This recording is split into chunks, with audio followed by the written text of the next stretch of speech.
Joe Times, if you can report. Sure thing. So we didn't do a lot with our funds this month, so I'm not going to talk a lot about our fund balances. Instead, I'm going to talk more about how we're doing it against our budget. So we're about a third of the way through the year, and so far we've received more cash than we've spent out. And from an accounting standpoint, that's called good. So we're running about 13,000 better on the income side, mainly because we're making higher rates of interest than we thought on our balances. That's a little bit offset for the fact we're now withholding taxes on that stuff. On the expense side, it's sort of hard to tell. You have some accounts like storm damage that we're grossly under budget right now, but it's not storm time yet. So we have no idea what's going to happen with those accounts. However, we do have two accounts. We have our payroll and we have our insurance that are running under budget at this point. And they're running under budget at about 30,000 at this point. And that's sort of a sustainable thing. We've already paid our insurance, so I know we've already saved that money for the year. So what I did is I tried to say, so sort of what does that mean for the board, and what does that mean as we try to plan out the rest of the year? I'm going to project, or guess, we're going to be about $40,000 over budget on income for the year. I think rates will come down. Of course, if I really knew this, I'd be so rich I wouldn't be living here. But that's sort of my guess. I'm thinking we'll be about 40,000 over on income, and on the expense side, with what we're running with insurance and payroll and a few of the other accounts, I'm thinking there will be about 60 grand under budget. So right now, given the fact it's only a third of the throughout the year, I'm thinking we're looking at being under budget for the year of about 100,000. And I think the important thing for the board to think about with that number is, one, it's a real guess, but two, as we look at things, as we looked at the mistletoe in the trees, that was not budgeted for, but which was the right thing to do. We have room in our budget, so it's not a tight year yet. We have room in our budget to do things that are important. I know the board, and I've worked with past boards, we just do not spend money, but it's there if it's the right thing to do. And I think that's the real message I want to give to the board. I'm going to try to update this each month as different things occur, so we'll sort of track how well my guidance is doing. Unfortunately, it's on the net, so I can't lie about it as long as we go forward. But that's sort of about where we stand, just sort of put that in the back of your heads. Thanks. Thank you, Todd. Great report. Manager's report. Okay, so the end of April and May were pretty busy. We did quite a bit of work on the trails. There's still quite a bit to be done. They have one section of Otter Pond Trail that will be resurfaced, and then this week they'll be going through, getting caught up with their spraying, tree limbs, and other little erosion areas that we see on the trail, so we'll be finishing that up. So going into the hotter part of the season, the trail should be in really good shape, and they just have to maintain the spraying and the weed growth. Nature View, last month we contracted Lake Pros to do some erosion repairs. Those repairs are done. They look good. There's some sod that cover most of it up so you can't see it, but the drainage that was running off between the houses and the pond shouldn't be a problem anymore. We also had EWC doing all the palm tree pruning. They do a good job as usual. That came out good. And then for other tree maintenance, we had planted 7 new trees, and those were 5 live oaks in the median, so where we lost trees recently. And then we did 2 southern magnolias in the circles where trees had been removed. I'm surprised you guys aren't yelling at me, use the microphone. I can hear you fine. Okay, good. So 7 new trees have been planted, and yeah, everything looks good. Now the areas where they did plant the 2 new trees in the circles, I'm sure the residents around there are looking at the circle going, well, that didn't help. It looks real bad because there was a process with grinding the stump where we had to, cut some of the ginger back and some of the plant life around where the tree was, but that will grow back, and whatever doesn't grow back, we'll make sure to replace it and just give it some time, and that'll start looking good again. And as far as landscape improvements, last month the board approved 2 proposals for new plants on the corner of Meandering and Clock Tower. Those plant beds have gone in, they look great. And then across the street where we were considering adding water, but chose not to, we basically went in there and lifted up the palmetto so they look nice and clean. And then I was able to get them to agree to add grasses in there at no cost to the community. So we got about 14 different new grass plants put in there, got some fresh mulch. So it does look better. It's still dry over there, but it looks better. And then there's several other areas where our landscape beds in the back circle back here where plants had died or been missing or got damaged, and we put some new stuff in there. And then there was 2 other circles where just we've had damage over the years from whatever. We've been working on those. So we will continue to go throughout the community, look at the circle areas, and as the budget allows us, we'll go ahead and start replacing some of the plants and adding some new stuff. Pending projects, we also mulched. I don't know, you guys probably noticed the mulching truck. So the whole community got all the mulching done. And then we have for pending projects, we got the dock on Clock Tower Pond. I'm still trying to work with the contractor to iron out some of the contract issues. And, we started to lose faith a little bit with them. So I had Matt call a few people, and every person that I've contacted is like 9 months to a year out. So I think the problem we're having with the existing person is everybody's just really busy, and it's hard to get them to, do things fast. So we'll keep working with them, and hopefully we get that project started Josh, this year. what issues are you trying to work? Just like minor details in the contract, like starting timelines. Like I can't get them to give me a hard date. And that was one of the concerns that some of the board members had. Also was just getting some insurance language put in there. So when I go to them and say, hey, I need this contract change, we'll sign it, send me an invoice, we'll get a deposit going. They're just kind of slow moving on that. Thank you. Yeah, phase 1, resurfacing or paving, whatever we ultimately decide to do. They're still working on the RFP and the specs for that project.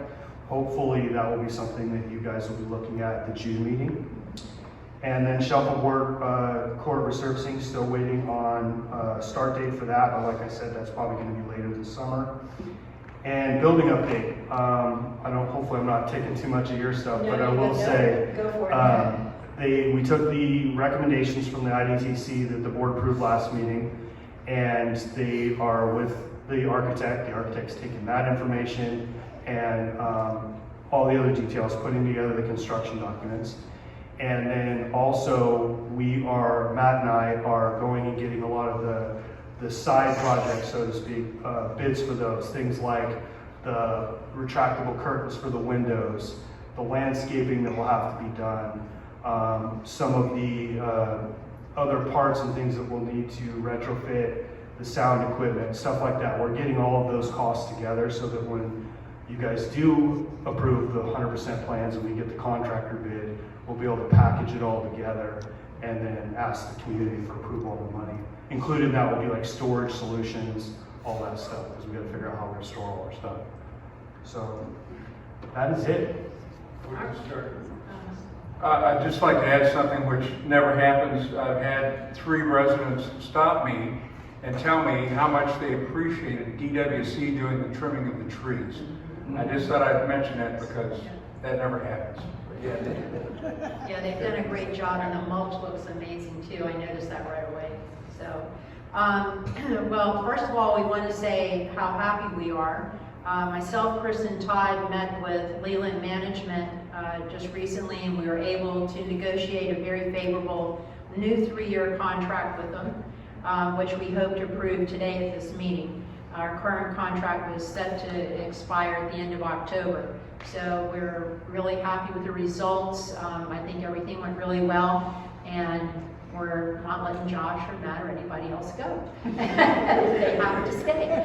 Our committees have also begun working on their list of items for their projects, which they need, on the items they feel they need for late 2024, as well as for upcoming year budget for 2025. They are prioritizing the items so that the board has a complete list to review and take under consideration for the balance, as Todd said in his treasurer's report. We do have a little bit of money there that possibly, if there are some things that are really needed, we can consider some of those items that are presented us for the end of 2024, and also in preparation of our upcoming 25 budget. The list will be returned July 17th, so the board hopefully will be able to discuss these lists at our July board meeting. And for all the food lovers, don't forget this afternoon, unless something's changed, Lobster will be out back, correct, Matt? Yep, from 4 to 6. So if you're inclined, they'll be out in the back full circle. And last but not least, don't forget Memorial Day is coming up, and they will be having the golf cart parade, line up 9:45, starting at 10. And our CAM offices and employees will have a well-deserved day off, and hope they enjoy that with their families. Additionally, for Memorial Day, something I just noticed on Channel 6, there will be a ceremony out at the flagpole at 9 o'clock in the morning. I think the Legacy Corral is putting that on. So that's at 9 o'clock on Monday, the 27th. Okay. Under unfinished business, aerator system. As you all know, we do have some additional updated information in your board packets. Do we have anybody that wishes to discuss before? Yes, we have Gary Schmeisen. Easy. Yeah.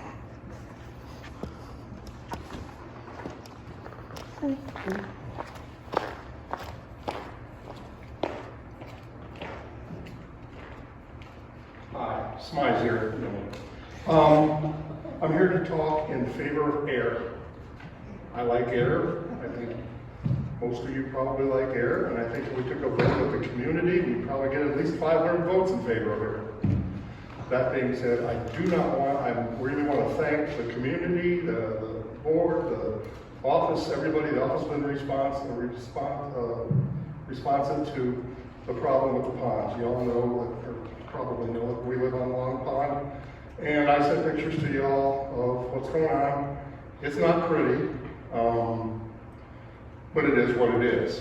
And so, where I get my information from, by the way, is, in all due respect to what was said in previous meetings, is I went to the University of Florida Department or School of Agriculture Extension Service, and they have some sites in there about pond algae in Florida and that sort of thing. So it's all there if you want to look it up. The reason I mentioned air is, think about an aquarium, a fish tank. When you look at a fish tank, what do you see besides the fish? You see bubbles. The bubbles bring oxygen into the tank, and they make the water go like this. Okay? Well, I would almost venture a guess that some of the pond water in there has been there for 20 years. Because the pond, at least behind my house, the skinny end of Long Pond, is 11 foot deep, give or take, depending on the tide. I've measured it. And the deep end, I have no idea how deep that is. And I know you're talking about the pond, the other pond, and I really, whichever, my point with the air is that something needs to be done. This is going to be an ongoing process. Again, what was said before, is it runoff from yards? Well, it could be, but Long Pond is only about 25-30% yards, and the rest of it is woods, or nature, the trail. And there also, if you go to farm ponds or other ponds out in the country, they get algae also. So it can't necessarily be blamed on one thing. Well, algae can also come from rotting vegetation. We've been planting plants around the ponds. I don't know, is that a possibility? Maybe. Is it El Nino? Could be. Could it be the dust from the Sahara blowing over? Could be. my point is you don't really know. And there's really probably not a good way to get an absolute certainty. Okay? So is this an expense? Yes. Is it a guarantee of work? That it will work? Who knows? But the point is, maybe somewhere not too far in the distant future, if it's not even more further addressed, could this become an environmental or safety thing? And in which case the cost would go whoosh. So maybe a pound of prevention, you know? So, and whether you do one pond, all of them, my pond, Discover pond, whatever pond you do, at least maybe you might have to think about doing something. And again, no guarantees, but there's no guarantees in life. And you can have your opinions on causes and all kinds of, you know, what that sort of thing, but you don't really know. But the point is that if you keep looking at it, you go, yeah, I think we kind of have to do something. Is there an expense? Yeah. Such is life. Thank you very much. Appreciate your time. Thank you. John?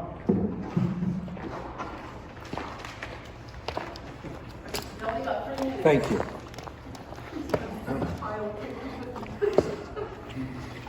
Read fast, John.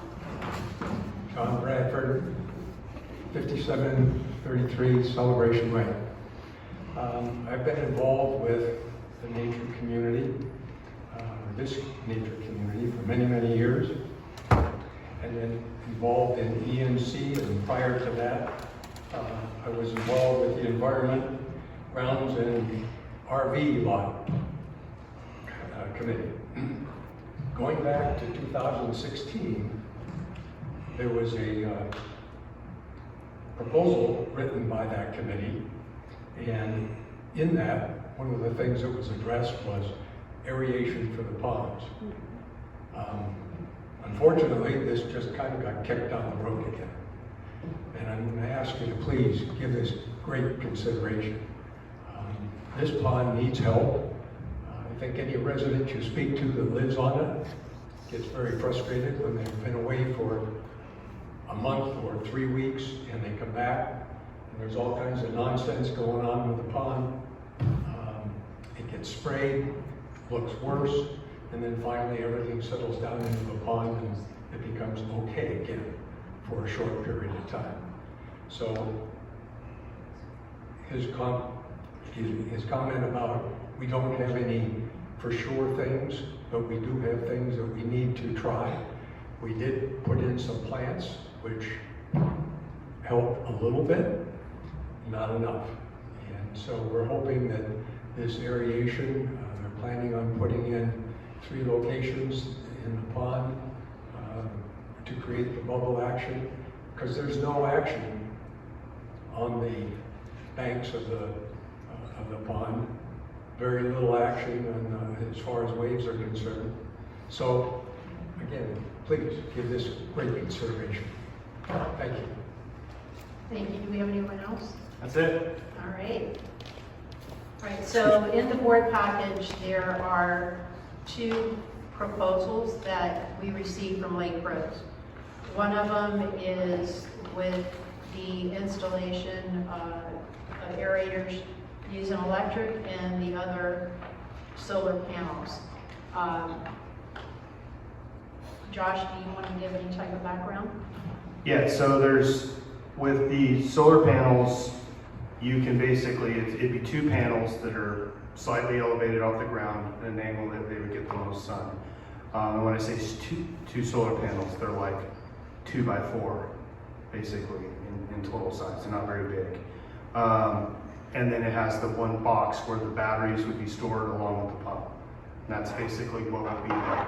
If you do the electric, you have to run the electric from the nearest transformer boxes, which would either come from a house on Tumbleweed or a house on Pine Straw. And then we'd have to trench through their yard and then line it up with wherever we decide to put the breaker panel that the box would tie into. And that's where the pump would be, and then those would go into the pump. Both systems will basically be about the same, they'll just be powered different. I like the solar option because it's almost the same price as electric, but it gives you more flexibility on where you put it. And it also avoids another monthly bill. So that part, in my opinion, is a little bit better. I know there's some concern about the amount of hours a day that it would run, but with the solar, I've asked them about that, and they said depending on the battery setup, it would go, and how much sun was throughout the day, it could go anywhere from 20 to 22 hours a day pretty consistently, which is a lot. So either one I think would be a reasonable option. With pine straw, you have to remember that that's a really steep bank pond. So one of the reasons why I think it's smart to try it there is you don't get much wind that moves that water around at all. It's very stagnant. So when we do have algae or anything blooming in there, it just kind of just sits. And it's also hard for them to spray and kill a lot of the stuff around there because of how steep it is. So that's another consideration. And that was one where they definitely said it was needed because there's not a lot of movement on the water. So I don't know what questions you guys have, or. I know you said you referred to the batteries. Do we know the life of the batteries? Do they have an estimate? So there's a warranty in there for the batteries, but that is only half of it. Basically, you're looking at about seven years consistently on the batteries. All right, what I'm going to do is I'll start around the table, and that way the board can discuss these as they wish or ask any questions. Mary Kay, would you like to start? Sure. Mike? Hold the I mic haven't near said you. anything yet except sure, okay. Well, we couldn't hear that either. My confusion is Lake Rose is doing 4550 just for the aerator, and then Claremont Electric is another 8830 for the electric to install. Correct. That comes to 13380. Mm-hmm. The 14040, which is quoted for the solar, does that include the electrical run? So you don't need it. Okay, I just wanted to make sure. I'm just verifying the fact. No, yeah. That's correct. That's a Okay. good question. I personally would like to see us move forward with some solar in this community. We have looked at it in the past. People have been very negative about what it's going to look like, how it's going to improve our community. I think if we don't start with solar soon, we're going to be way behind the eight ball in several years from now. So I would opt to go with the solar powered aerators for this particular. Todd? So I have three concerns, I guess. First is, have we ever figured out how deep the pond is? No, but I asked Lake Rose about that, and the reason they're suggesting 3 aerators because that for that size of pond, that's actually a lot. And what they're saying is even if it's not very deep, the way they can position them there, you're going to get a lot of air coverage throughout that entire pond. So they'll go out there and they will pick the 3 deepest spots of that pond to locate those, so you're getting as much coverage as possible. But they're anticipating it not being extremely deep. That's why they're wanting to have multiple aerators in a pond that might normally only take, 2. And the 13 or 14 grand, that's for 3. Correct. Okay. I don't know, it just seems to me we should know that before we start. But so that's my first concern. My second concern is it's a 4x4. I mean, I know it's two 2x4 panels, but that ends up to be a 4x4 panel that we need to situate somewhere out there. And I sort of agree with Mary Kay, we need to go solar at some point.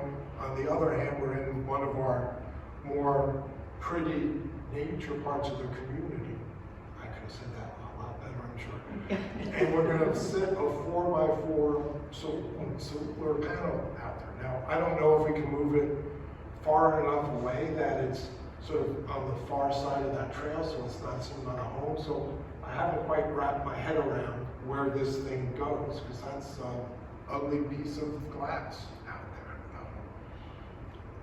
So I'm not quite sure with that. And then my third concern is, in July, we're gonna get all these prioritized lists from all of the other groups. And this is probably a good thing to do. I don't know what other plans the other committees have that are gooder things to do. And I don't see a big harm in waiting 2 months to try to figure that out. So, I can probably get past the height in there, but you're gonna use 3, and that was sort of what they suggested. But the other 2 concerns to me is, it just sort of concerns me. Chris? Well, having walked that trail many, many times, I can tell you from about 10 or 12 years ago when that pond actually dried up completely, it's between 6 and 8 foot deep, whatever it is right now. I do also believe that solar is the best way to go. We don't have to mess with electric going between somebody's home, turn up their yard. We can put plantings around solar, but not block the solar panels, so that we kind of hide them somewhat, and I've noticed that in other places around. We could do that, and I think we should do this on this one pond only for right now to see how it's going to work out, and sooner better than later, because we are looking down the road. There's a couple other ponds that could use this, so how can we really tell unless we know for sure if it's going to work? This is a trial. It's just one pond, and it's probably the worst pond that we have. Excuse me. But I'm for it. I'm for going with solar, and I do understand everything you said, Todd, that we're going to have all these committees come in with all these other ideas that they want. But I think we're in a situation now where maybe in 2016 we weren't. Not that we want to be spendthrifts or anything, but I think this is a good project. Frank? I have a lot of thoughts about this because we've heard a lot of different pieces of information about the minimum depth that you need. We've heard anything from 6 foot to 10 foot, and we don't know the true depth of that pond. I don't know. I think this would help just like the plants would help, and I'm sure this is a good idea. I do see these in every single pond in the villages, but the key difference is that was the villages as a planned community that they run an electrical line to every single pond with a meter and everything, which we simply cannot do.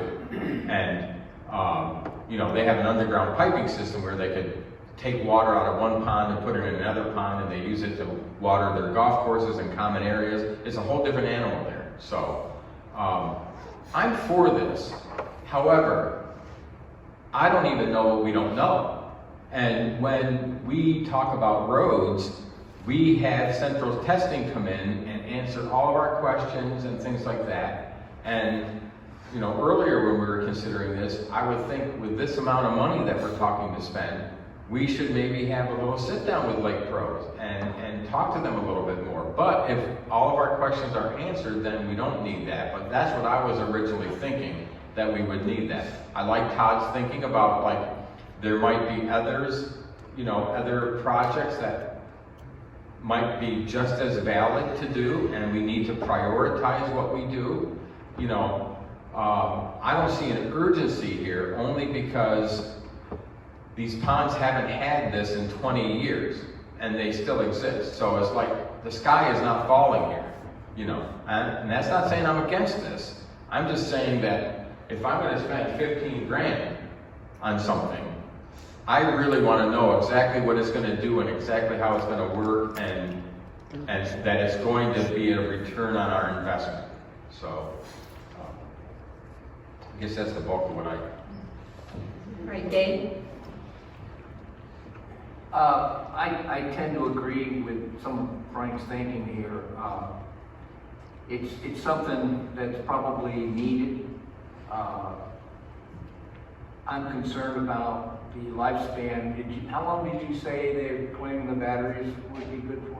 Well, on average, they're about 7 years. 7 years? Yeah. What about the panels? 15? So, yeah, they have there's warranties in those for how long they're guaranteed for, but, you know, they could last much longer. than Right, that. but they warn them for 15? It's Yeah, 15 it's years. whatever, It's it's five 15 years. years. Yeah, Yeah. it's in there, 15 Okay. years. Because, you know, I know when you buy those little ones you put in your yard with the lights on, they don't last very long, so I just wondered if it's the panel technology or what, but anyway. I have some reservations about spending this money at this moment when we don't know what we're gonna be paying to rehab this building complex. That's So, good fun. one thing I should point out, I thought I sent something in the email, you budgeted an extra 20 grand in ponds for projects like this. Mm. So your contracted amount that you're paying in ponds is $25,000. You budgeted $45,000 because the Oh, I feel more- ENC knew Thank you, Judge, I feel more they comfortable. wanted to do some improvements to the ponds. So to then I prevent feel more the erosion. comfortable at this time with this idea. I do like the thought that Frank had, though. Could we get the pond company in here to tell us about this and why we should do it and what advantages it's going to bring? So we have had them here. They met with me and ENC Okay. and discussed this specific solution. And that's why you have. Yeah, so I Are apologize, you I didn't invite satisfied? the Are you board. satisfied? I just look at it like when a company, especially one that's done as well as they have, besides, you know, some issues with Long Pond, but I don't think there's anything they could have done to prevent that. You know, when we sat down with them, when we first got the contract, we said, here's the situation we run into with each one of these ponds. And they said, okay, let's go out and have a look. They went out and had a look. They made recommendations for specific ponds.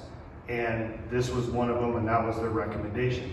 The problem, like I said, is you don't get a lot of movement in that water. So at the very least, you're gonna have agitation on the surface, which is gonna cause those things to break up and keep them from growing.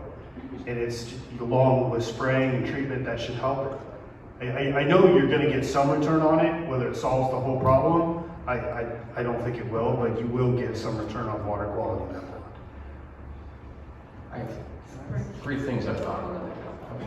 So, I moved the needle a little bit more in favor for this than I was 10 minutes ago. Yeah, and I'm not trying to sell you guys on it, No, I'm I just know. giving you. Just yeah, one thanks. thing, Yeah. the solar panels have to be installed in a manner that Yellowstone can't hurt them. Sure, I agree 100%. Number two, I think the community needs to know that we are considering this a pilot program, and we're gonna study this. This is, that if it doesn't meet our, expectations, it may not go further than this. And, we have like 19 ponds in this community, and I'm telling you, we're not gonna hear from, I don't wanna hear from residents saying, I want my pond done next, and I want my pond done, and, all of a sudden you've got aerators, up the yin-yang. And I forgot the third thing I was gonna say. Anyway, one other thing is, like up in the villages and a lot of other communities around here, there is right in the contract that you are buying a water view, or you are buying a pond view, you are buying a conservation view, and you're paying X amount more for that lot because of it. But it says right in there is no expectation that you can always be counted on to have a water view, pond view, or conservation view, because nature changes. Ponds dry up, they turn into bogs, they turn into meadows, and nature takes its course. And if we're a nature community, nothing is static. And so there can't be an expectation that Legacy is going to pay copious amounts of money to keep everything nature-wise perfect, because I'm always surprised at how much it costs this community to keep it looking like a nature community, that we don't spend anything to make it look like that, because it's kind of ironic. So, okay, that's all. Thank you. Well, if I could mention, the retention ponds are different than regular ponds. Yeah. We have to keep those up because they're basically our stormwater ponds. Having read all kinds of materials, including a booklet that I gave to Terry to let her read through from when I was on ENC years ago, This is a pilot project. That's what we've said from the beginning. We're gonna try it on one, and like Josh just mentioned, Lakeboro came out, they looked at all the ponds, and they said these three are the issue. And that's with probably, in my mind, Pine Straw being the worst. We're gonna find out if it works or not. If it doesn't work, it's not gonna, by itself, it doesn't take care of everything, but it helps. We've planted plants, that helps. We're doing aeration, that's going to help. Now we need to talk to the community and say, look, you need to watch what you're putting on your lawn as far as fertilizer and how much you're watering, because that's why we have the algae growths in there, in these retention ponds, because that's what happens. The water ends up in the retention ponds. So, yeah, that's all I have. Okay, so my 2 cents, Yeah. whatever it's worth.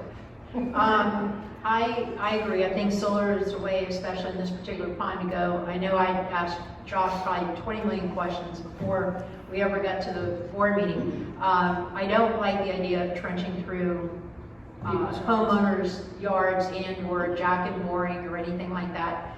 And when you look at the overall picture, the cost to do that, then the ongoing cost of the electric and so forth, the solar to me makes the most sense, at least for this particular pond. I agree, I think it's a great idea moving forward as a pilot program. Also, I respect Todd's opinion with the, with the upcoming projects or ideas that we have, the list coming up in July. But also, as Josh had mentioned, we do have money budgeted for our ponds. We have not utilized all that, and any projects or anything outside the norm that is part of our contracts for the ponds comes from E&C, and that is who has proposed this and given it to us, and that is the reason why I think they brought it forward at this time. It is something that's very important they want us to consider for 2024. So my opinion is I'm in favor of moving forward with it, with the solar. And Todd, I'll turn it back over to you if you have any other. I'm pretty much in favor of doing this. I would wait 2 months. That's just sort of my box. I would just like to see what comes in from the other committees. And is there something else that's a greater draw on our funds? If that process was 9 months away, I'd probably feel a little bit differently. So, thank you. Yeah, Terry, are we gonna set a timetable to determine if this is effective or not? Like, are we gonna give it 9 months, we're gonna give it 12 months, we're gonna give it 6 months? What are we doing? I'm sorry, I didn't hear. A timetable to see if this is actually working? I don't think you could go more than a full calendar year to see the seasons change. Okay, so do we need to put that in the contract or? No, well, there's, I'm not sure. So on the report that John mentioned back in 2016, that was sort of the spur for us to do plantings around the ponds. If I sometime around that, we did plantings around the ponds. And there is no, okay, and there is no definitive report. We don't, this is not one of the ponds we test. Would it have been worse if it didn't? I don't know if we'll ever feel good that it worked or feel bad that it didn't. I mean, it's, as sort of Chris said, it's another little step to help it get better, but it's not a guarantee, right? You're sort of spending 15 grand. no, you're basically saying, I'm gonna do everything I can to make the water quality as high as possible. And that's what you're committed to, and that's the cost. And it may not be enough. You may have enough runoff that goes into that pond that if you switch out the water every 12 hours, it'll never get good. I mean, there's really no way to know. I'm just trying to figure out how we plan for adding this to other ponds at a future date unless we have some concrete information to say that yes. I think we'll know, like, this isn't rent to own. Once we say yes to this, it's ours. I know. Okay? And a year from now, we could look at it and E&C could weigh in and everything and say, well, it looks like there's been X amount of improvement, and then we'll say, well, that's good. That's good. And if it's really great improvement, we would look more favorably to doing a few other ponds slowly as the budget allows. But on the other hand, if it says, yeah, we did this, and boy, there's hardly any difference at all, we're probably not going to look very favorably into expanding this program, because it's a pilot program, but, you know, we are owning this. If we say yes to this, it's ours. It's not like rent and owning, we can take it out in a year. When do they start? When can they start? I have no idea. I mean, We gotta Yeah. go on first.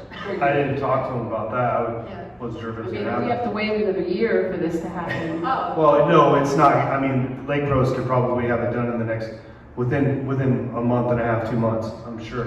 They might have to order some parts, get those in, and then it's not a big deal. If I could, I've seen them work in other retention ponds, and the one thing that I have noticed, we will never have water that looks like Old Quarry Pond.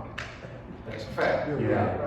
However, in all the ponds that had aerators, and I drove up Megason Road the other day, not one pond had any algae growth. Not one. So, and there was probably 2 dozen. So, it's a positive thing. By itself, it wouldn't take care of everything, but I think with the plantings that we have and the aeration, and then if we let people know this is what you should do with your yards, those 3 things are gonna help. And it will help the pond recover quicker, because like right now, when they treat it, they tell us give it 5 to 7 days for that to actually work. Like Long Pond, they were out there a couple days ago. Well, if you go out there, you'll still see big clumps of algae floating out there. It takes a while for that to completely die off the sink. This allows the water to circulate a lot better and will allow the treatments to take place faster. Josh, you said that we have like about 20 grand remaining in the pond budget. Probably 18, 17. That's more than enough for this. So, are there any other major expenses that we foresee for the rest of this year for the ponds that we would also perhaps need some of that money for? Yeah, probably on that list we get in July, but I'm sure they're gonna have some stuff on it. But as far as like contracted expense or things that we're expecting to spend, no, it would be just extra projects. Because when we asked them for their numbers last year, we asked them, what do you want to see done? And there was some erosion, some plantings, and then possibly aeration. And that's why they asked for the extra money.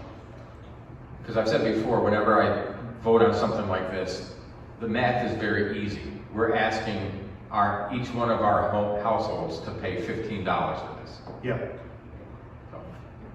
all right, so with no further discussion, is there a motion to move forward with the proposal using the solar panels for the area? Yes, I'd like to make a motion that we move forward to accept the Lake Pros proposal for the solar aeration implementation. Their bids add up to a total of what? $14,040. Right, and so I'm thinking maybe we should make it $15,000 so that there's a little cushion in there in case they encounter something they're And not. do you want to note that it's for Pine Straw Pond? For Pine Straw Pond. And I'll second that motion. So we probably want to add it would come from account 6630, Yes. lakes, ponds, and waterways. Thank you, Mr. Treasurer. My other thought is you may want to, I like the idea that if we're going to go this route, that we put some plantings around it. Do we want to, I have no idea how much plants cost, so. Yeah, I think we can, with the 15,000 that Dave, so the motion is to accept the proposal from Lake Rose Pine Straw to install the solar system for $14,040. We're going to bump that up to $15,000 to include plantings around the battery box, pump, and solar panel. And one of the things I want to mention, I noticed in their Well- proposal that there is a concrete pad that comes with it. So one of the concerns Frank had was the grass cutting. And I would think that would help to keep the grass cutters away from the panels. Yeah, we'll just turn it into like a mulched area with like probably pine straw or something around it. But with a concrete pad. Yeah, there's absolutely going to be a concrete pad there. All right, so there's a motion, there's a second. Is there any further discussion? Seeing no other discussion, all those in favor signify by saying aye. Aye. Those opposed? Nay. Motion carries. Okay, moving onward. So next, we have under new business, the tree ad hoc committee report. Sorry, Pat. Okay. Oh, I'm sorry. Wait, did she want to speak after? She did, but she'll I'm sorry, forgive no, go us. ahead. You can speak, I'm sorry. It's okay. Pat, you know we've approved this, correct? I know you've approved it, Okay. but I worked hard on it. Oh, okay, Okay, Pat Summers, lot 47. I totally agree with Todd as far as we need to wait and see what else is coming in at us. For people who are kind of like, I don't understand ponds, I want you to stop and think of a swimming pool. Maybe you've seen a swimming pool that didn't have the filter running for quite a while and turned a pea green, which is algae. If you've ever owned a swimming pool, you know that you have to keep that water moving. You aren't putting chemicals in it every day, but you're spending hours circulating the water. That's what, with our ponds, we need that circulation, which also will reduce mosquitoes, which I thought was a real big plus. Two things that we really do need to find out. What is the depth of the pond and how much sediment is there? You know, is this something that we've built up over 20 years, a big level of muck? Or is this something that with the circulation it will be evenly distributed and will probably disperse? So I am in favor of this as long as Lake Pros, and I got most of my information off of Lake Pros website. And it says, a professional will take into account the shape, various depths, and overall volume of the lake or pond to establish a customized aeration plan. They may also use depth sensing technology like bathymetry, I'm not sure I'm pronouncing that the correct way, to determine the appropriate sizing placement for floating aeration systems.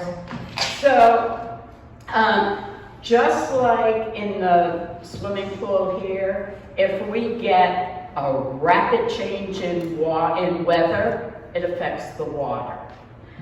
It does that on our ponds also. So it's all about having dissolved oxygen in the water. You can go and dump a cup of it in, but unless it's circulated all throughout the pond, it's not really going to be beneficial. We have had fish kills in the past, and the dissolved oxygen will really help with the fish kills. And I'm done. But thank you. Jerry, I just wanted to mention that I thought the list we're looking for from the committees that we're going to take a look at in July was to look at budgeting purposes. In other words, are we going to put some of these things in the forthcoming budget? Okay, so what we did was we asked them to give us, it was basically a list including two things.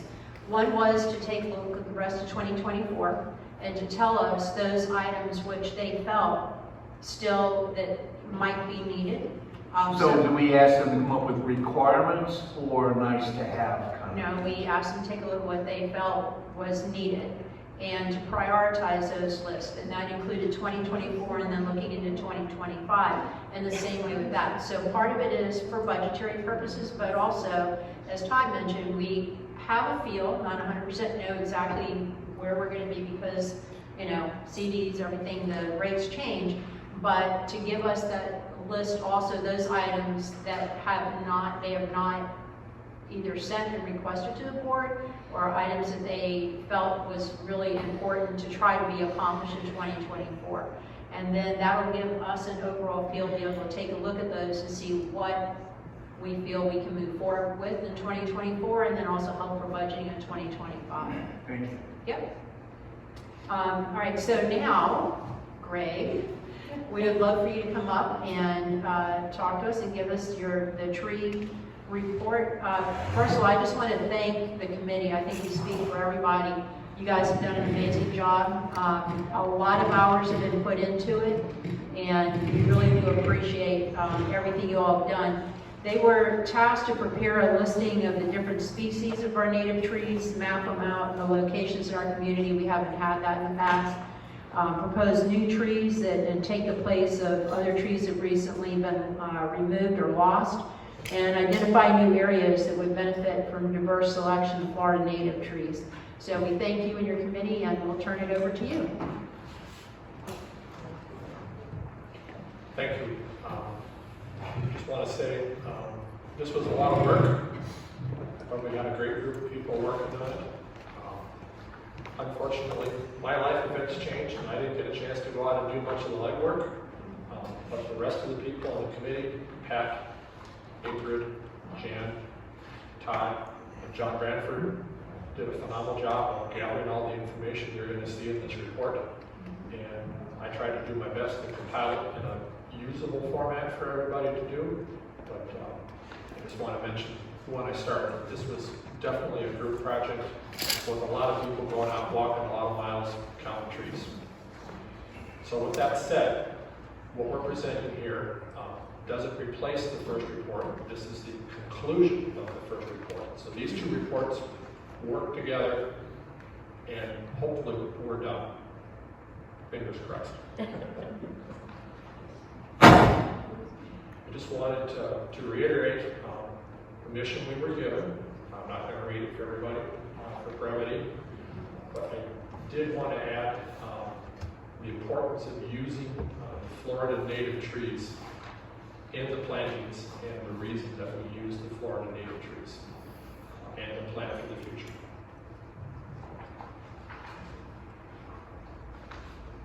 I'm not going to read all this, but I did get it from a good source, and I credited it down at the bottom here.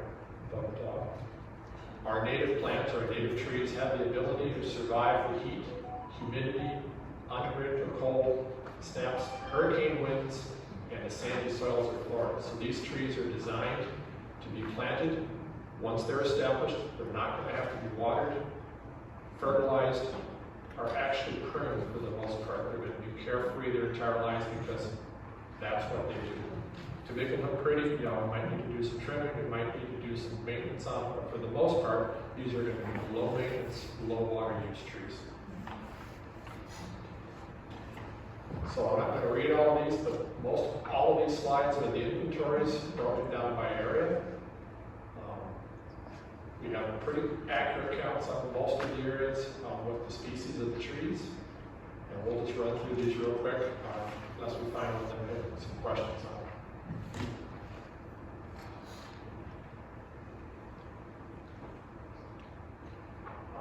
Elimination pond, this is the first area that we have a proposal to add trees.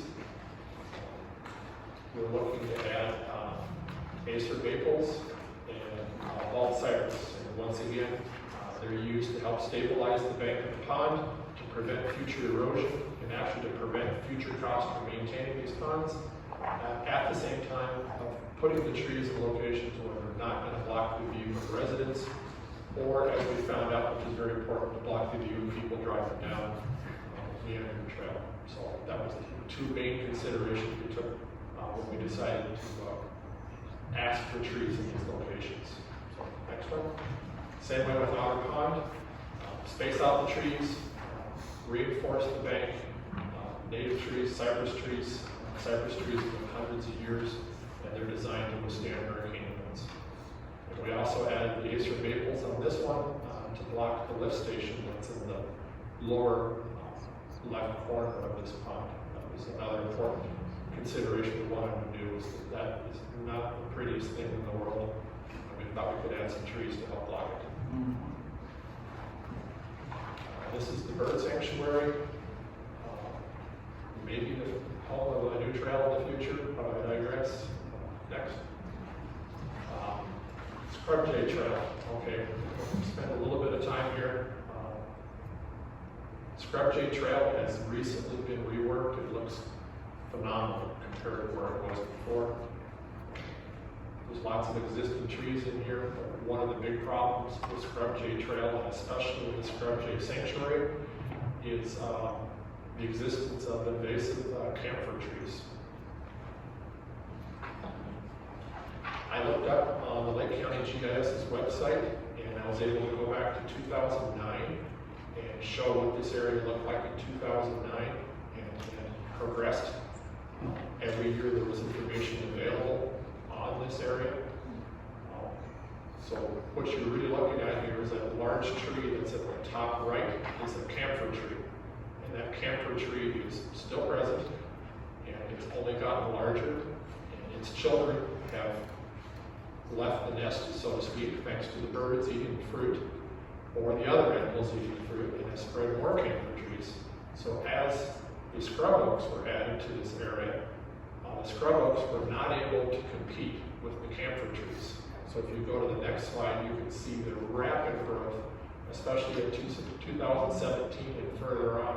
So literally all of the oak trees that were planted in there, most of them are still there, but they're completely crowded out by the camphor trees. So I just wanted to spend a little time on this and kind of give one area that's very obvious of what happens when invasives are left to run amok, which they did. And then the best laid plans that we had, which was to put these scrub oaks in and keep the scrub jays, well, that didn't work out. Well, it's also not the only reason the scrub jays are not here. There's lots of other reasons that I've outlined in here. But that's one of the contributing factors why we no longer have scrub jays. That scrub jay photo was not taken in Legacy because I moved here too late. I never got to see one here in Legacy. I know other people did in the past. We're not going to be able to get it back. There's no amount of money, no amount of effort that we're ever going to get back in this development, which is the way that it is. But I thought it was interesting to show the progression in the history of what actually happened on Scrub Jay Trail. More inventory, the RV lot along 48. So we'll go quickly on these. Sage leaf, we do have a couple spots on sage leaf, especially along the east side of the trail that we want to add Chickasaw plums. Chickasaw plum is a native tree. They are plum trees, and they have a wonderful habit of spreading through their roots and basically building their own small forest. The trees don't get very tall, not a whole lot taller than I am, and they fill in, and they're wonderful, especially in the spring when they're full of white, very fragrant blossoms. They are a very beneficial tree. A lot of wildlife use them. And like I said, once again, they're low maintenance. You're not going to have to water and prune them. They're designed to be, those two spots have been identified to be very much helped out by the addition of Chickasaw plums. We Stony Brook up into pieces and did the inventory. No new trees proposed on any of Stony Brook. Just wanted to highlight the ponds that were in there, the trees growing around. Like I said, we got time to go through this later if you want to read it. I'm not going to read the inventory for everybody. This is the end of Stony Brook, showing the border between where we are and the border with Highland Lakes and then the open wetlands behind it. Water Lily Pond, which is actually covered by a conservation easement. There's really nothing to add in here because it would encroach on all the neighbors' views of that pond. So last thing we want to do is ruin somebody's view of the pond. Old Quarry Church in Pine Straw, with the conservation easements, there's no proposal to add anything in here. Once again, there are invasive trees that's covered by ENC, but we wanted to highlight that on the inventories of which of these trees that are in here that are invasive. Discover Pond. Discover Pond is an area that we decided to do something different thanks to John Bradford helping us from the EMC. We'd like to see some longleaf pine trees added to the north side of this pond and added to the east side of this pond. That pond suffers from erosion. We also think it suffers from the mowing that takes place there, which has to happen. So we're not faulting Yellowstone, but due to the way that's laid out, having some trees in there to stabilize the shoreline and to stabilize the bank above it would help prevent future work needed on this pond. We're only talking about adding 7 trees. Long Pond, another area where we could add more bald cypress along the side of it. They'd be on the tree side already, so it would block the view of any of the current residents that are there, and it would once again stabilize that bank and provide habitat for the wildlife. Butterfly Pond is pretty tight. There's really nothing we can do in there. Once again, don't want to block anybody's view of the pond. Old English Court just did an inventory on this area. Nostalgia Pond. This is another pond where we're asking for bald cypress to be added to the north shoreline along the walking path. Once again, we're not going to block anybody's view. It's going to help stabilize that north shore of the pond, provide some shade for people walking on the trail, which is another consideration. Everybody likes to walk in the shade, I know I do, and not block anybody's view. Autumn and Willow Ponds. This is a photo shown in the wet season when the water connects all these ponds. If you go out there right now, I would almost guarantee there's no water in that section where we're advocating 3 bald cypress be added. Bald cypress will grow in standing water, so that's their natural habitat. So we're asking for 3 bald cypress to be added in there to provide habitat and to help stabilize that pond. Nature View Trail, lots of trees, lots of work to get this inventory done. Thank you again for all the people that went out and walked on this one. Nothing new proposed in here. Discover Court, the area behind the 2 cul-de-sacs. Did the best we could on an inventory. Lots of good trees in there. A lot of oak trees in there. So what we did at the end is, as we were asked, to kind of break things down and have a priority of what we would like to see undertaken. So it's a massive report when we take the 2 pieces of it. So we were asked to decide to break it down into more concise pieces so we'd have priority areas for planting. So priority 1, what we're asking for in priority 1 is to add the buffer of the cypress trees behind Rodello's to make a natural sound wall and to break the view of that commercial lot. That's the first part of this proposal. Second part is to add the Chickasaw plums to Sage Leaf Trail. And then right at the end of it, priority 1 is to add the 3 bald cypress to Autumn and Willow Ponds. So we broke it down in small pieces. So we decided that this was good for priority 1 because it's not that expensive, not that many trees, and it would have the maximum effect in some of these areas, showing that, hey, we can actually do something here. So priority 2, as we call it, the Great Legacy Desert right now, where there's absolutely nothing coming in on Legacy Boulevard, we actually had some feedback on what we proposed the first time with the massive number of trees we'd like to see put in there, so we broke it in half. So priority number 2 would be the first half of this project to plant and to give the turkey oaks, which suffered last year in the drought. We actually wanted to add the trees next to the turkey oaks to give them some additional shade and to prevent them from being stressed out in the drought like they were last year. So priority 3 would be the second half of this area. So we broke it in half once again. And then that would also cover the walking path that would go through this area as well. Priority, so this is a map of what it would look like when you combine areas priority 2 and 3 together when we're done with the total inventory of the trees. So we were asked to show what it would look like when it was all done if we did move ahead with areas priority 2 and 3. So priority 4 was the existing area that's in here.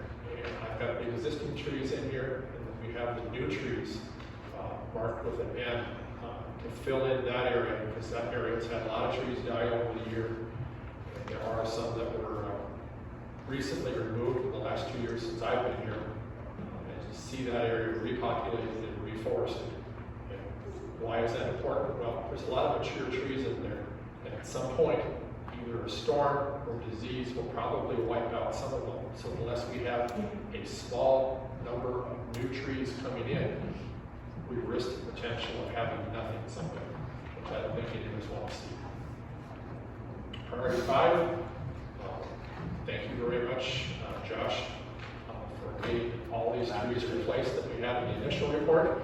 So priority 5 is done. Check that one off. Finished. And priority 6, this is our last group, and this is the combination of all the ponds that we've identified adding trees, with the total number of trees to be added, broken down by pond. So that's just a combination of all the pond groups. And believe it or not, that's the conclusion of our report. Well, I have a couple of questions. Okay. Okay, so one of them is, because I know going to E&C and some of the other stuff, in the RV parking lot where we have noted there are some camper trees and also the Brazilian peppers. I know we're not trying to, we're trying to plant new trees, but those are invasive. Are these something that we should look at down the road trying to remove from that area? Because don't they also, some of that can spread to other areas? As Pat shaking her head, yes. What's your opinion on that? My opinion, first off, I'm going to start, we discussed this, and it was not the purview of this ad hoc to make recommendations of replacing the invasive trees, because that was in the domain of the E&C. So we purposely steered clear of that issue in that report. With that said, I think it's a very good idea of looking at getting rid of those trees before they create a larger problem. I would be very much in favor of seeing that done. But going back to the original statement, that was something that we're not tasked with. Right. And we don't want to step on what the E&C is doing with the invasives. Right, no, and I appreciate that, but I thought this might be a good time to bring it up, because I know, being a past liaison with E&C, this was one area of concern, and I figured we have, a good group here that was able to brainstorm, so I thought that would be a good time for that. And my only other question, believe it or not, I'm looking at asking about more trees, not less. On Sage Leaf Trail, I know where you have the 2 areas indicated with the plantings. One of my biggest concerns on that trail is the very beginning of it, where it comes in to meandering, and I guess that's Flint Rock. There's a large area there where it's very barren, and even if you're driving a meandering, you can see into the property next door. It's not only, it's an eyesore, and I know it's barren.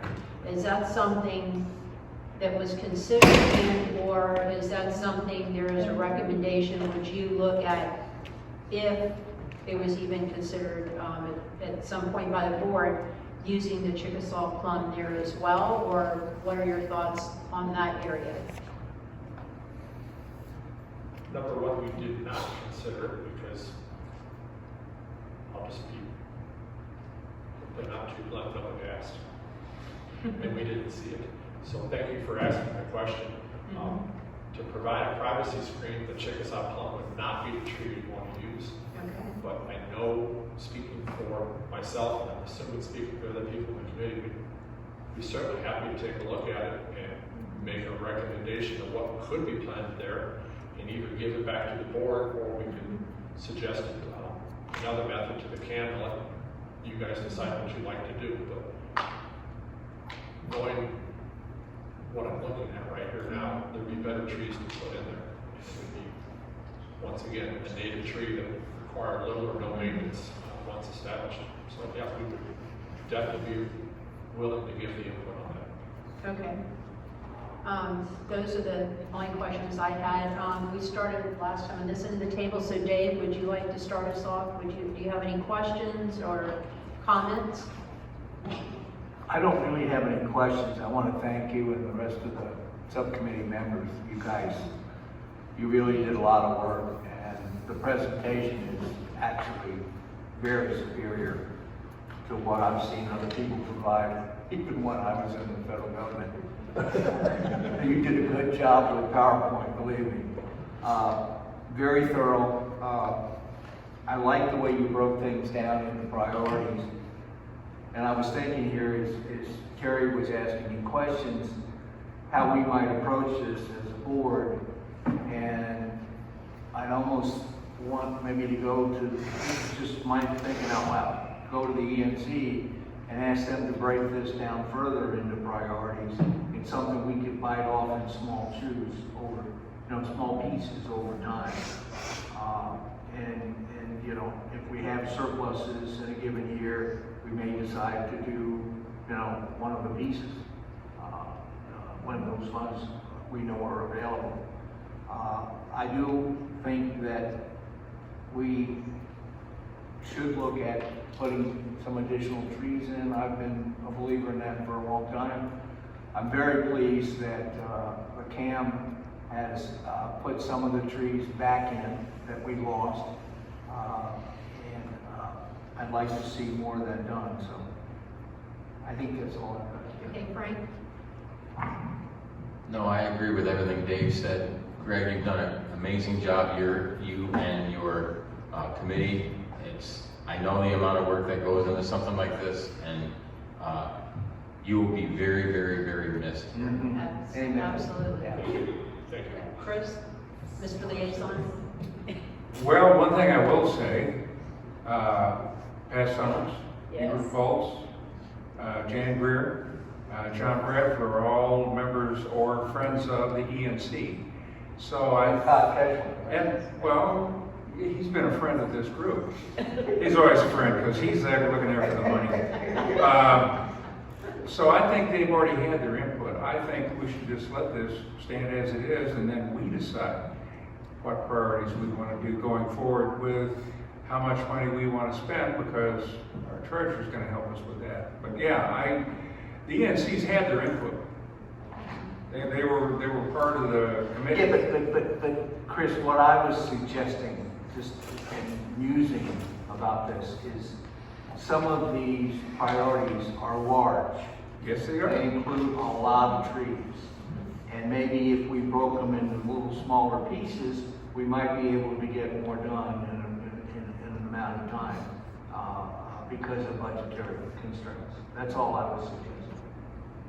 And if you think the board should make those decisions, I guess I can't argue with that. From what I've seen. I don't claim to be a tree expert. Yeah, I know, and I'm not either. And I've learned more about trees than I probably ever wanted to know. But from what I have learned, they did break down the priorities to what they thought would be the best for us. And I know a couple of the priorities are large, but originally it was much larger. It was the whole thing. So they have done that. They broke it into smaller groups. And yeah, you're right. It's going to be some money. I just want to state again, thank you all very much. I know the amount of work you all put into it. I know the amount of time that you all did an amazing job, so we thank you immensely.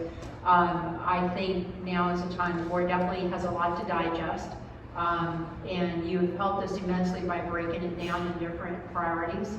And I think it's up to us now to kind of take a look at this and say, okay, hey, here's, just like we already told Josh before, and he took care of it, we voted on to replace the trees, which, like Greg said, you know, priority 5 is done. So Matt did that, I didn't do that. Matt, thank you. You know what they say rolls downhill and Josh just say. But we thank you immensely, and I really would love your opinion on what trees to put possibly there at Sage Leaf in the beginning. I think that is kind of like an eyesore, and them looking in and us looking at them, so I know I would appreciate that, but I think, you know, we're heading in the right direction, and we couldn't do it without you all. So Todd? Is there an optimal time to plant? So as we begin to look at this, are we smarter to plant in the spring before the summer rains? Are we smarter to plant in the fall? I just have no idea as or do I plant as I have funds? For the most part, you're gonna want to plant in the spring before the rainy season. That's normally the process. If you plant it in the middle of the summer when it's hot and it hasn't rained, you're gonna have a lot of problems. Okay. And I think what I would like to see us begin to do, and I'm not quite sure how, is I think we have the priorities. I think that what we need is I have no idea for a scope of cost. And I think somehow if in July we're going to begin to prioritize things, at least the way my mind works is I can't prioritize things without some idea of cost next to it. So I'm not quite sure how we do that. Not to jump in front of your Kay, but I think if we look at section by section, and then we may want to jump to a different section, not necessarily go with section, you know, with the first or whatever, but then we would be able to have the CAM look into some, you know, pricing and things like that. And we may choose, because of price, to just do a portion of that, and, you know, like you're saying, but we need to have some sort of an idea. And I'm looking for a broad idea of cost. I'm not looking for a formal bid that says this is $45,300. I want to know, is this between 20 and 40 or 20 and 50 or 5? It shouldn't be very hard. I mean, I can call a nursery and say, I'm looking for this type of tree, this type of tree, this type of tree, this size, what's the cost? Okay. They can give me that over the phone, then I find out how much it would cost to install them, and it's gonna be about the same per tree, and then we figure out how we're gonna water it, whether we're gonna run water to it, because some section might allow that, the other is to have it hand watered. So we'll figure that out. It shouldn't be hard for me to break it down section by section and say, this is how much it would approximately cost for each section. Okay, great. Okay, Mary Kay? I only have one question. Are native trees more expensive than non-native? Campers are free. It looks like they grow really fast. And we have plenty in our inventory. Yeah, to answer your question is, no, they're not more expensive. They're pretty much a tree cost what a tree costs, but a lot of it depends on supply and demand. So finding the native trees is the trick on some of these, because not all the nurseries carry them. So if you're looking for a southern magnolia, you're in luck. That's a pretty popular tree. You're going to be able to find that. The oak trees, the live oaks, there's a shortage of live oaks. So all the smaller trees have been turned into larger pots, and they cost more money. So getting smaller versions of some of these trees is going to be difficult.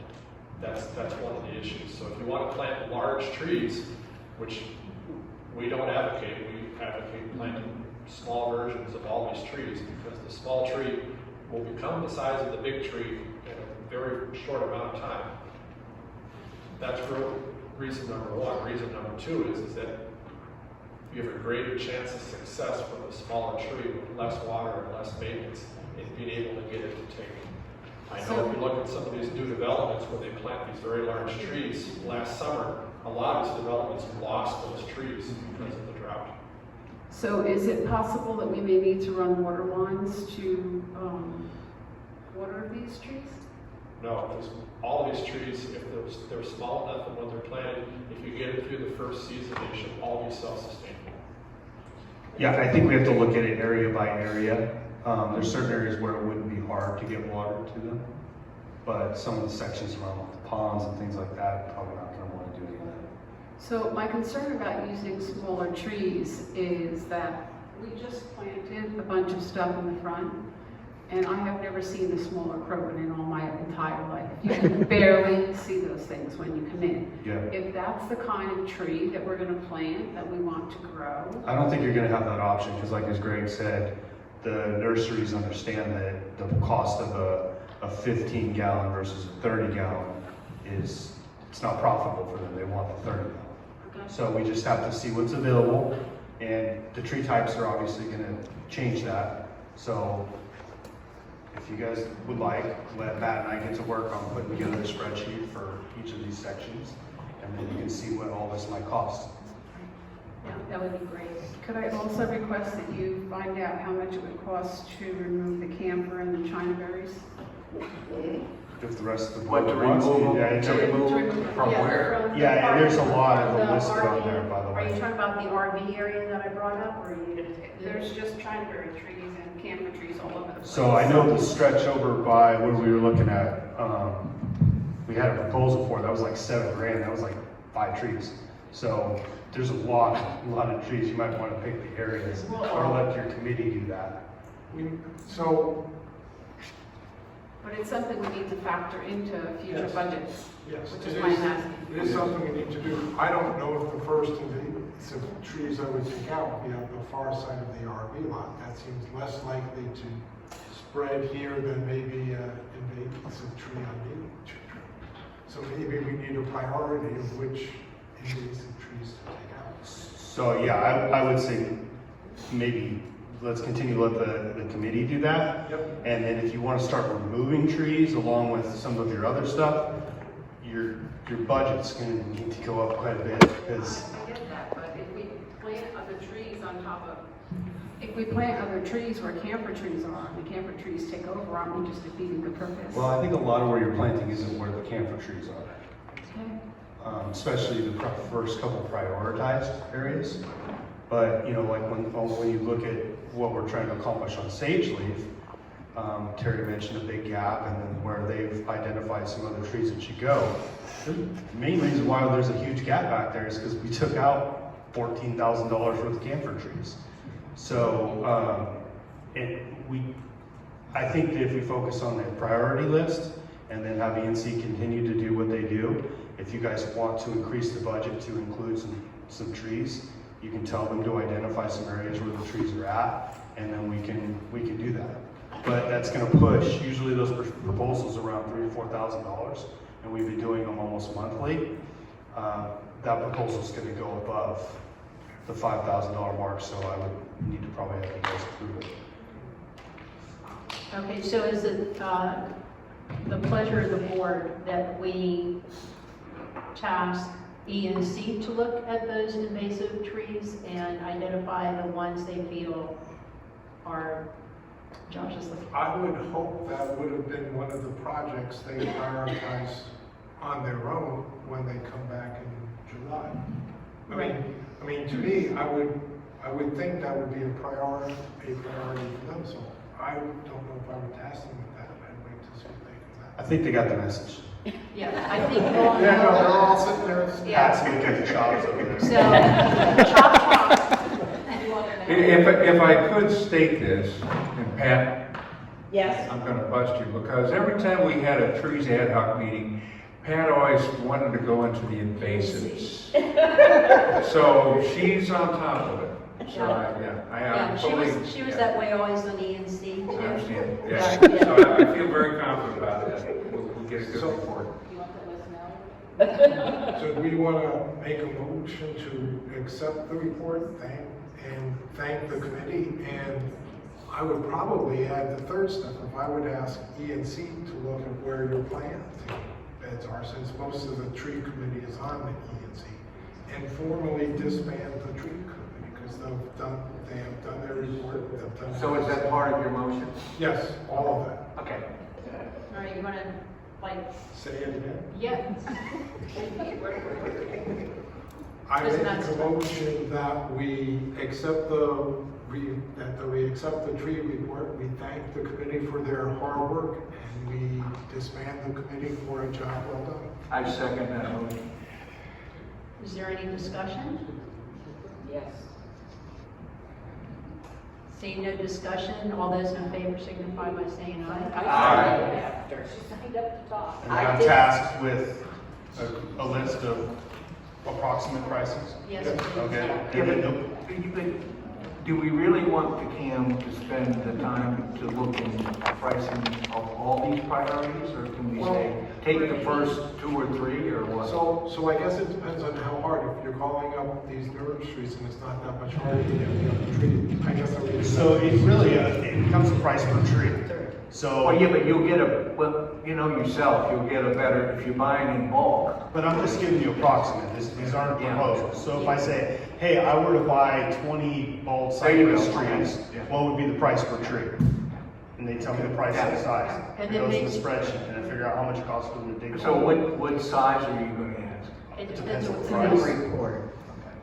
Right, Yeah, and Pat's still gotta yeah, talk. Pat. Okay, just only a couple of points. In the report, and Greg, you may remember exactly where it is, it lists all the pot sizes that we're requesting to be planted. So if you're going to Lowe's or someplace, please take a look at the size of the pots. You will see that these are not big 30-gallon trees, because Florida natives have very deep tap roots. You would need a really big pot to take care of that tap root so that it doesn't start going around, I forget what that term is, but where it starts wrapping around itself. Girdling. Girdling, thank you. And the use of the Florida native trees is of the utmost importance, because when we talk about maintenance, we just had DWC here. We had, we pay a water bill every month. These trees will not require that.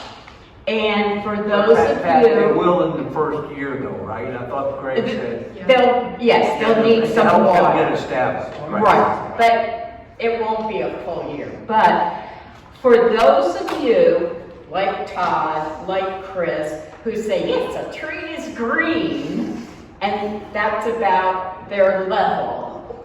I'd like to invite you, we can either go as a group, or you can go individually to Pear Park. There is a memory garden right when you enter that is full-grown native trees. So when we say blue cedar, you can go and you can see the trees. Are they identified, Pat? Yes, they are. And actually for right by Rodello's where they're recommended, there's a picture of Greg and Russ Sass standing in front of a blue cedar. And that just kind of puts things into perspective. There's a blue cedar, or never mind, I won't go there. So that's what, and if Terry could get back to me, whether you want to do this as a group, or you want to go individually, or you just want to go as the board. I know that people on the ENC would go and really, be able to give you more information. The other thing that's extremely interesting is that the grass over there is, Greg, type of grass. It's the scrub grass that we have in our common area that we... No, not St. Augustine. Bahia? Bahia, yes. It's the Bahia grass over there that doesn't need to be cut very often. Because Bahia, remember, it's not being watered. Sell that to your neighbors. But no, but in these areas, like in the desert area, that's what's there now is the Bahia. We're not going to go in there and manicure it. The path that was the red dashes, that's just going to be a natural path. Pat, time's up. Yes, but it's going to be a natural path, not a manicured path. Thank you, Pat. Yeah. So if we could wind this up, what I'd like to say is there's two best times to plant a tree, 20 years ago and today. And I'm happy with the ones that we just had done. I want to commend Yellowstone that it was one night that one of them was almost all the way down to the ground because of a windstorm, and the very next day they had all of them reinforced with additional strapping. So I was thrilled to see that. And I like the size. It's way better to buy a smaller tree, they're cheaper, and you have a way better chance of survival. And there is a law of diminishing returns, so I think the prudent thing for the board to do is to create a line item, I'm not saying in this budget because it's already done, but maybe next year's budget, to, put in that line item budget, 20,000, 30,000, whatever it is, a year, and that's what we spend, that's what we have set aside for brand new trees. And if we did that 5 years from now, it could be a whole different legacy. Sounds wonderful. So we have a motion. We have a vote? Todd made the motion, Dave seconded it, it was 6-0. Oh, you guys voted already? You already Oh, I'm voted. asleep, sorry. Next. It's okay, it'll be all right.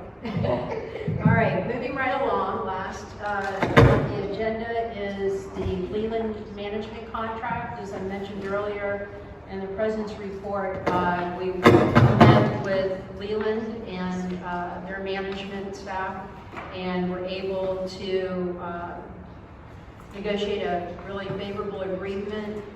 The price per household did not go up, just some minor changes. I think overall it's a great contract. We hope the board has had time to read it, digest it.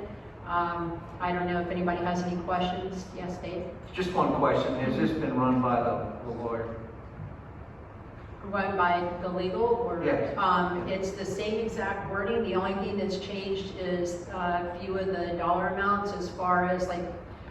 So none of the meat of it's just the dollar charges? Okay.